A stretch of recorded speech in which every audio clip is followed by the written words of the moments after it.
First one is to remember that contests aren't contests, they're content. There's only one person, usually, who will win whatever you're doing. But there'll be thousands and thousands, and sometimes hundreds of thousands more people that will actually be experiencing that win.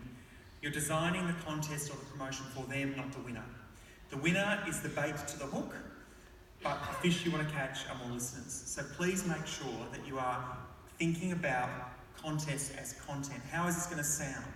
And if you think of a contest like a movie is always structured exactly the same way.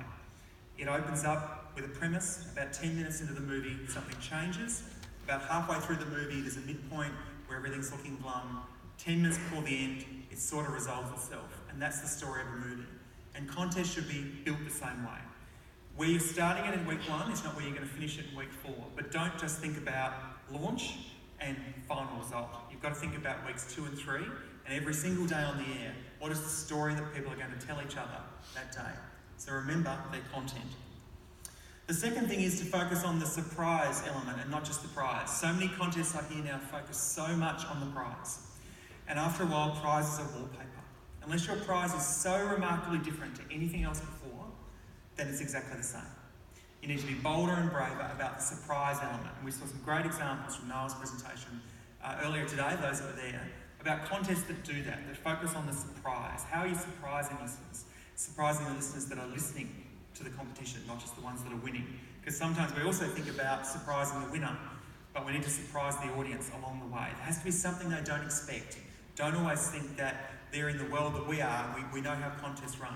Having busy lives and hearing to be the 10th caller to win $1,000 is not that interesting. So you've got to focus on surprise elements. Add things in that are expected and take a different twist. And I think Radio 1's Escape Room, which was featured again in the presentation this morning, which I had the honour of helping out behind the scenes before it was launched, that was a fantastic example of that. Because every element had to have a surprise, not just for the audience, but for Greg James, the host, as well. The third thing is emotional versus transactional giveaways. A lot of prizes are transactional giveaways. That is, would you like to win $100? There you go. Take the $100 and go. And in 5 years' time, that person who won the $100 will not give you any credit for that. But as most of the world is in diary-based listening systems and audience recall, you need to create a prize or an experience that that person will remember forever. As I mentioned, I've done some work recently and still doing some work with Southern Cross Austereo, and one of the networks they have is Triple M. And recently I met someone at a barbecue for the first time, and they asked me what I did, and I said, you know, I do some work with Triple M. They said, oh, Triple M, they paid for my 21st birthday present.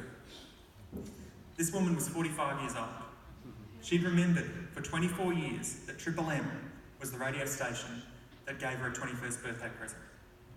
Now, that probably cost the station a couple $100 back at that time. But she's remembered that. So it cost them $200, but she's remembered Triple M, and she might be ticking Radio Diaries for 24 years after that. That's an emotional prize. The next one is go high and go low. So if you've got, let's just make up a number here, $10,000 to give away. Always, always, always, always give one person $10,000, or give, I'm trying to do the maths in my head here, lots of people $100. Help me out. How many people say that? 10? Anyway, you do the maths. Do that end and that end. But don't give half the amount of people $500.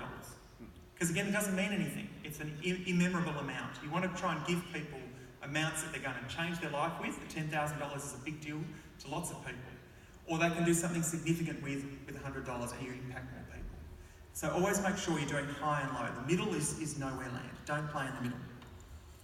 And the last thing is, and this might sound strange for somebody who's just talking about on-air promotions, but if you had a certain pot of money and the objective of that money is to grow audience, always, always, always think about marketing first. It's a temptation, and we all love radio and we all love radio contesting, to do a big contest. Let's give away $50,000. Let's do this big deal. But think about what that $50,000 could buy you in terms of marketing, exposure, advertising. And it shouldn't always be either or. It's a prioritisation process. But for someone who loves promotions as much as I do and loves the sound of them and loves the production and imaging and the storytelling, if you gave me that amount of money today and I had a radio station, I would be doing everything I can to recruit new listeners with it rather than give it away on the air. Thank you.